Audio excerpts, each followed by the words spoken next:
Muy buenos días. El día de hoy me voy a permitir la libertad de ocuparnos de dos temas que están vinculados con la denominada anormalidad constitucional, que es la existencia de los gobiernos de facto y los gobiernos en el exilio. Los gobiernos de facto han sido, lamentablemente, parte de una realidad en América Latina. Han sido una de las manifestaciones de nuestro bajo nivel de adhesión, de fe, de sentimiento, de respeto a los principios y valores democráticos.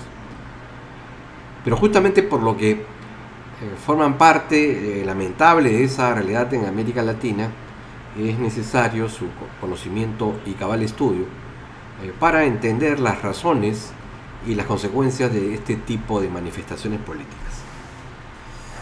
Un gobierno de facto es aquel que, en oposición a un gobierno de jure, carece de un fundamento de legitimidad, ya sea para instaurarse en el gobierno o para continuar en el gobierno.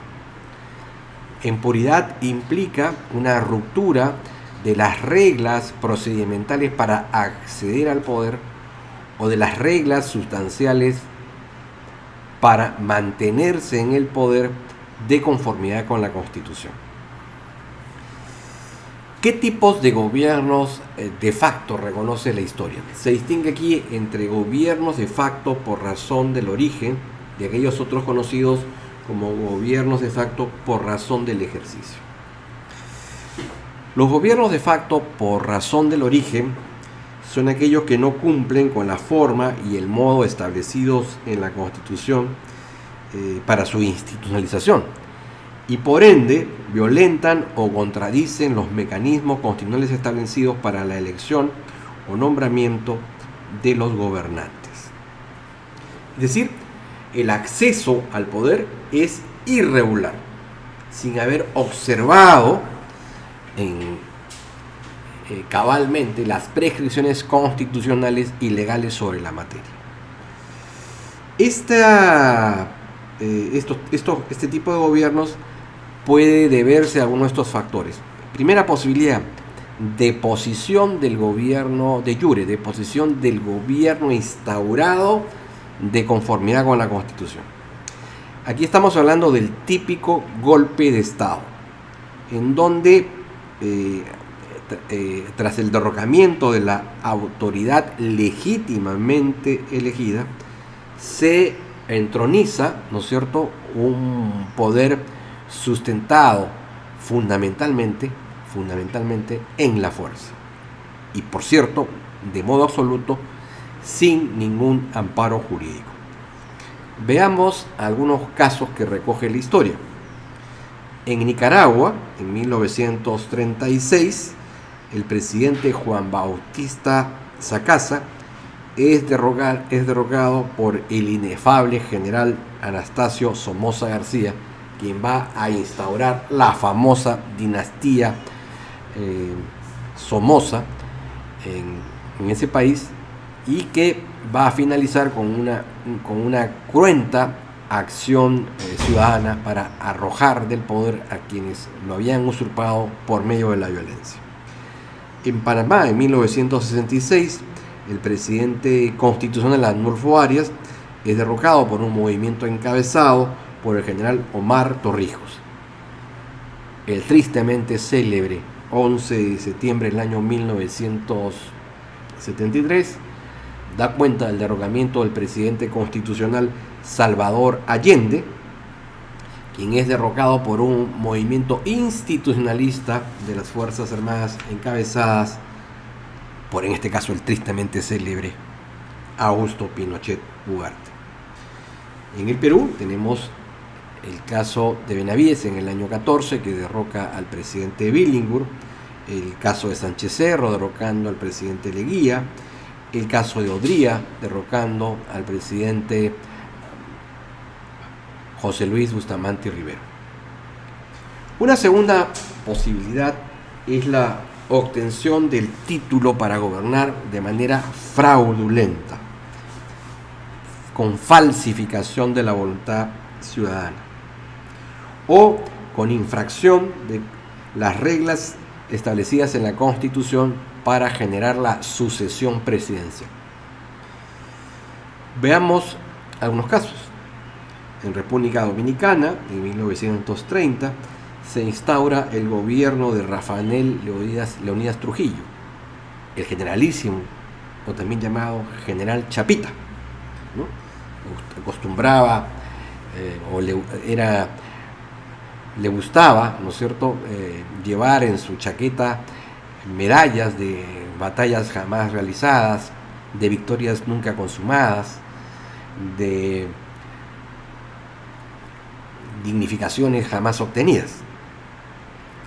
En 1956 se instaura el gobierno de Francisco Duvalier Papadoc en Haití.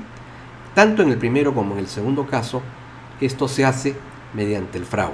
Recordemos que en el caso de Trujillo se hablaba de la famosa 42, es decir, un grupo que utilizando un arma de fuego que tenía como calibre de bala la 42, mataba a los opositores políticos. En el caso de Duvalier, los comicios eran conducidos, eran administrados por las Fuerzas Armadas. Podemos mencionar otra posibilidad, la infracción a las reglas de sucesión. En 1894, en el Perú, fallece el general Remigio Morales Bermúdez. El Congreso de la República, en vez de reconocer al primer vicepresidente Pedro Alejandrino del Solar, decide otorgar en vía de sucesión el mando para completar el periodo al segundo vicepresidente Justiniano Borgoña. En el año 1931, tras el asesinato del presidente entre comillas, pero presidente Luis M. Sánchez Cerro, el general Óscar Raimundo Benavides es designado por el Congreso de la República presidente de la República, a pesar que la Constitución vigente impedía a que un militar en actividad ocupase, ¿no es cierto?, el solio presidencial. Hemos visto en consecuencia cómo de una manera irregular se accede al poder y en consecuencia se gesta un gobierno de facto. Vuelvo a repetir, por un acto de posición, por un acto de fraude electoral o por infracción a las reglas de sucesión para completar el periodo en caso de muerte o de inhabilitación permanente o de incapacidad permanente, por razones, por ejemplo, de enfermedad, en el caso de un presidente. Vayamos a la segunda posibilidad, los gobiernos de facto por razón de su ejercicio. Aquí hay que indicar que hay un ciudadano que postula y obtiene, ¿no es cierto?, el beneplácito, el placet, la autorización, consigue afinar en favor de él una voluntad ciudadana de aquiescencia para ejercer el mando. Solo que una vez que ingresa al poder, decide, ¿no es cierto?, pisotear la Constitución, olvidar su compromiso con los ciudadanos y empezar a gobernar en función a la discrecionalidad que va acompañada ciertamente de arbitrariedad, de abuso. ¿Qué posibilidades tenemos? Primera posibilidad, el prolongamiento del mandato más allá del periodo fijado expresamente por la Constitución. Tenemos un caso emblemático. En 1812 se crea la primera república latinoamericana, la República del Paraguay, y se nombra como presidente a José Gaspar Rodríguez de Francia, más conocido como el Doctor Francia, que es un personaje que ha dado origen a una famosa novela de Augusto Roa Bastos llamada Yo el Supremo. ¿Qué sucede? Él había sido designado para regir los destinos de su país por 4 años. En consecuencia, en 1816 debía dejar el poder a quien, dentro de las reglas de la democracia, debería sustituirlo. Sin embargo,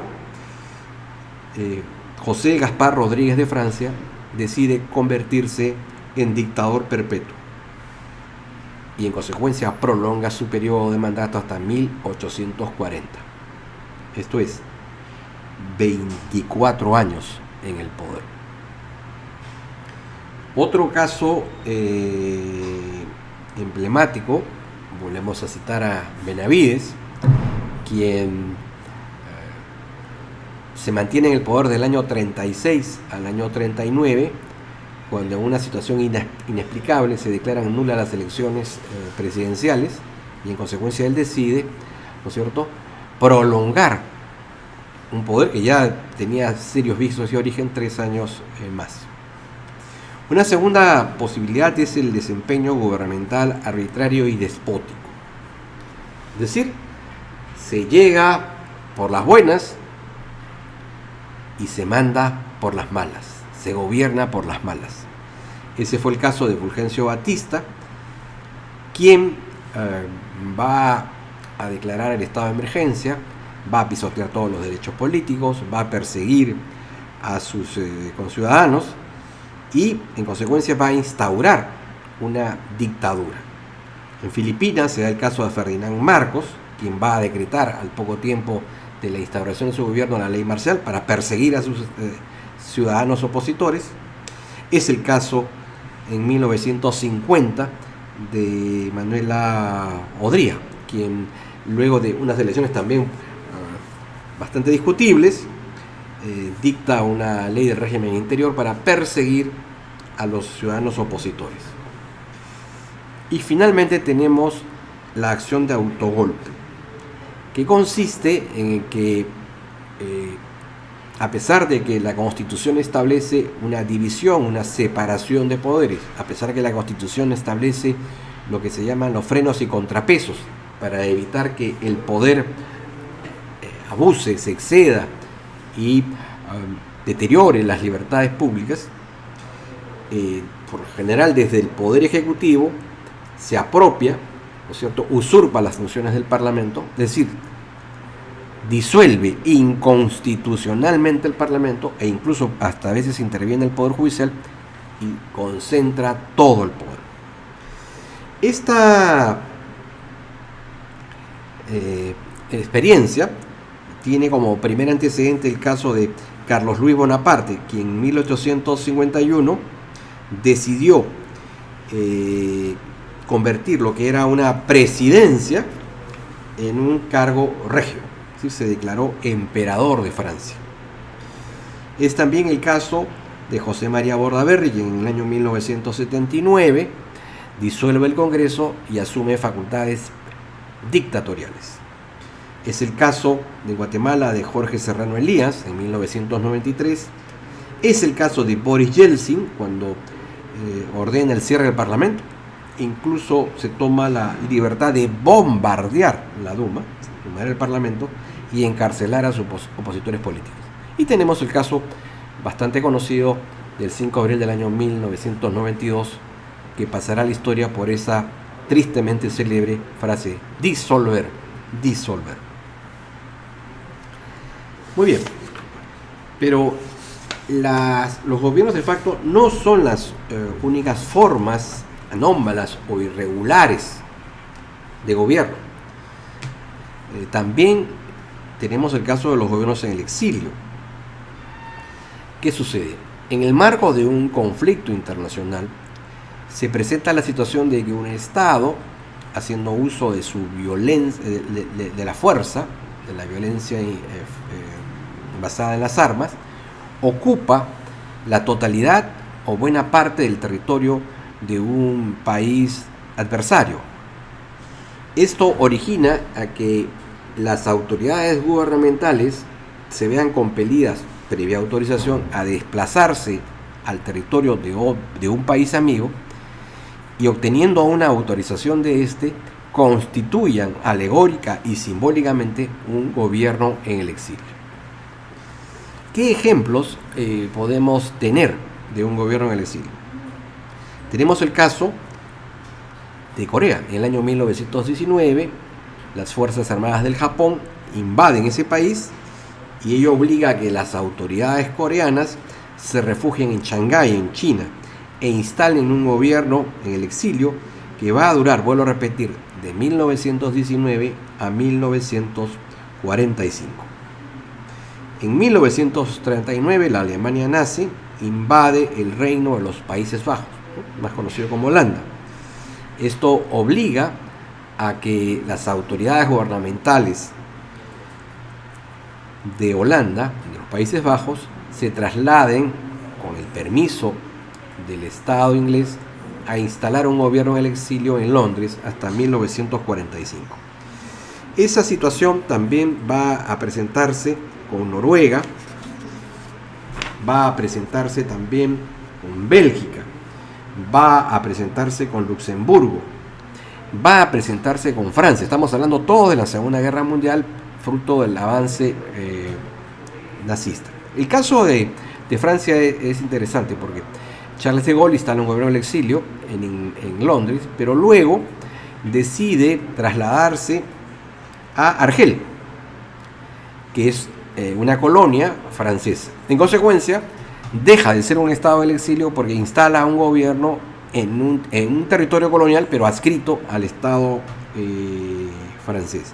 Es el caso de Filipinas, en el año 41, que obliga a que el gobierno filipino se exilie en Estados Unidos, y en el año 52, luego de la invasión china en el Tíbet, se obliga a que el Dalai Lama ejerza la jefatura de Estado y cree un gobierno ministerial en varios países, ¿no? Digamos, de manera sucesiva: India, Nepal, Bután.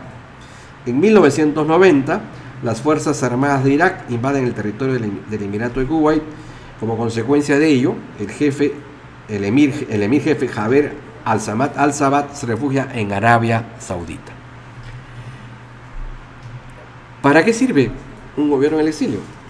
Bueno, primero para dejar constancia de la permanente decisión de los ciudadanos expresados a través de su gobierno de mantener la defensa de su soberanía e integridad territorial. En ese contexto, un gobierno en el exilio ejerce la dirección de la política exterior y las relaciones internacionales desde el exilio.